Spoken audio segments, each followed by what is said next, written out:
बिस्मिल्लाहिर्रहमानिर्रहीम। अस्सलाम वालेकुम जी, वेलकम बैक।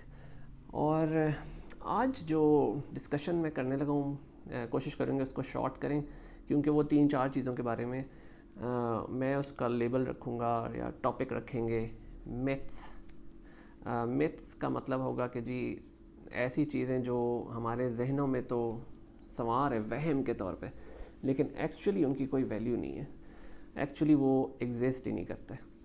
तो नंबर 1 जो बहुत कॉमनली हमें नज़र आ रही होती है, चीज़ सुनने को मिलती है क्लिनिक्स पे, नंबर 1 के ये जो बच्चों के दांत निकलते हैं तो उनका पेट ख़राब होना है। मतलब ये चीज़ 99 क्या 100% लोगों के ख्याल है। और दांतों के लिए शायद हमें कोई दवाइयों की बड़ी सख्त ज़रूरत है। जो ओवर द काउंटर एक गोलियां हैं, मैं उनका नाम नहीं लूँगा, लेकिन ओवर द काउंटर एक गोलियां हैं जो अपेरेंटली जर्मनी की बनी हुई हैं और वो खानी बहुत ज़रूरी है। कोई 19-20-21 करके उनका नाम भी है। तो नंबर 1 बात ये कि देखें, दांत जो है ना, मैं अपने पेशेंट्स को ये कहता हूँ कि भाई जैसे बेबी के नाखून निकलते हैं, जैसे उसके बाल निकल रहे हैं, क्या आपने कभी नाखूनों के लिए कोई दवाई दी है?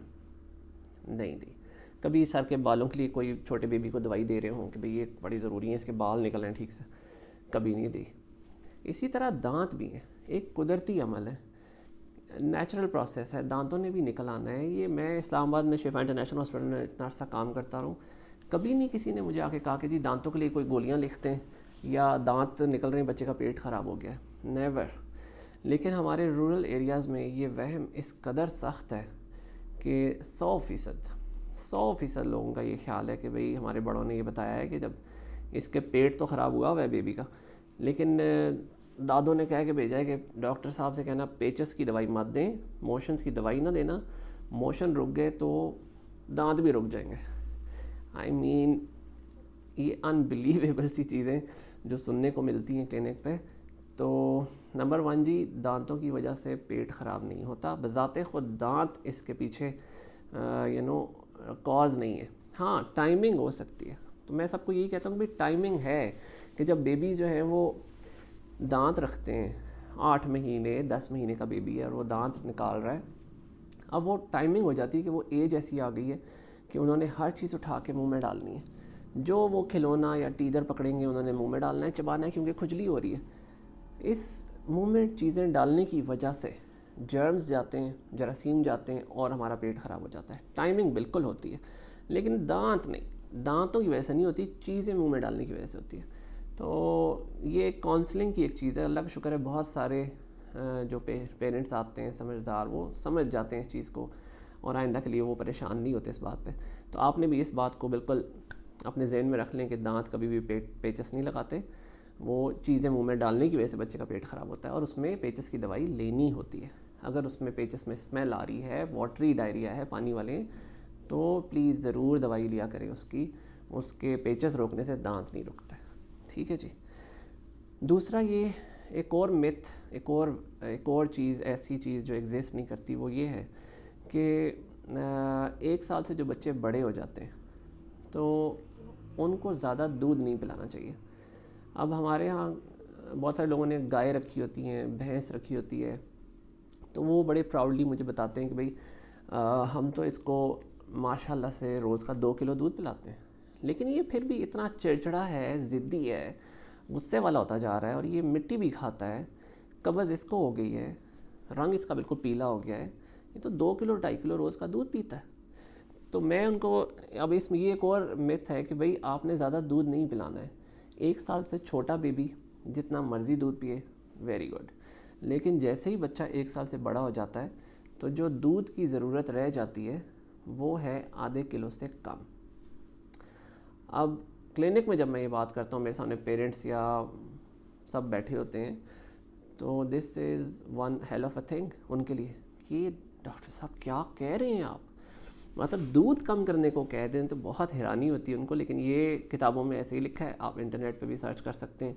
1 साल से बड़ा बच्चा अगर ज़्यादा दूध पिएगा तो क्या नुकसान हो सकता है।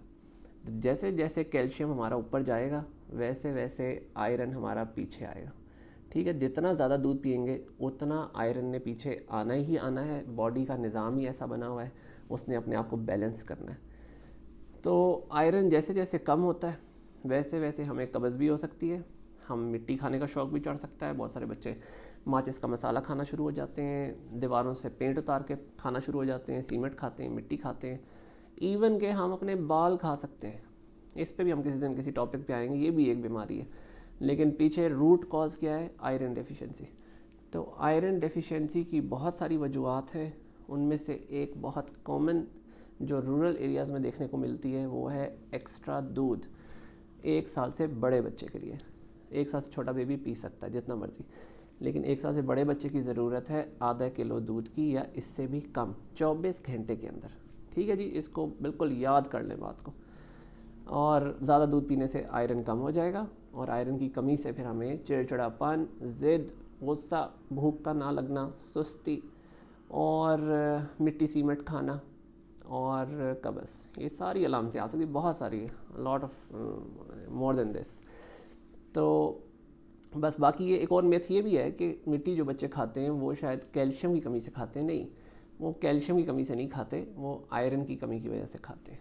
तो ये बहुत सारे लोगों को ये भी नहीं पता, तो इसको भी एक हम शामिल कर लें इसी टॉपिक के अंदर। ठीक है जी।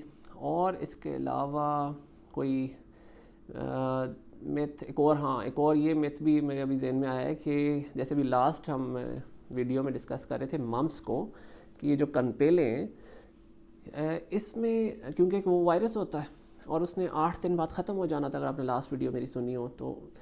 अब हमारे रूरल एरियाज़ में स्पेशली बहुत सारा कॉन्सेप्ट ये है कि भाई अच्छा ये कनपेले निकल आए हैं, अब आपने एक बाबा जी के पास जाना है, और वो बाबा जी जो है बड़ी कोई ख़ास किस्म की मिट्टी जो है वो यहाँ पे मलेंगे। और बाबा जी भी माशाल्लाह बड़े सियाने हैं, वो उनको कहते हैं जी मरीज़ों को कि आपने जनाब 8 दिन आना है, 8 दिन आएंगे, ये मिट्टी मैं ख़ास किस्म की 8 दिन यहाँ मलूँगा तो ये सोजन बच्चे की ख़त्म होगी।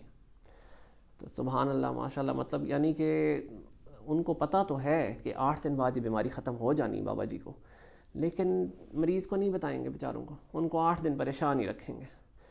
तो मैं इस बारे में अगर कोई बाबा जी भी सुन रहे हों, अल्लाह करे सुन रहे हों, तो उनको मैं कहता हूँ जी देखें, अल्लाह ताला हम सबको हिदायत दें, लेकिन ये जो तकलीफ़ और मुश्किल टाइम हम मरीज़ों को देते हैं ना, ये भी हिसाब होना है हमारा।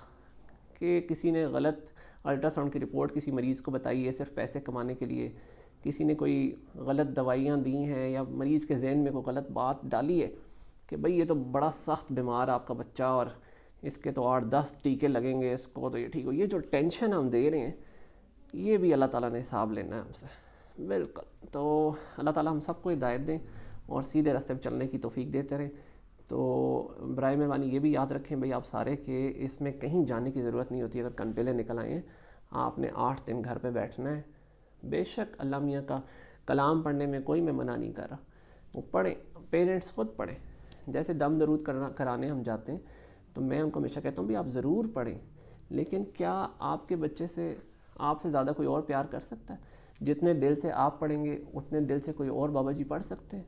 नहीं पढ़ सकते। तो आप जितने दिल से अपने बच्चे के लिए पढ़ेंगे मेरा ख्याल है उसका असर ज़्यादा होगा।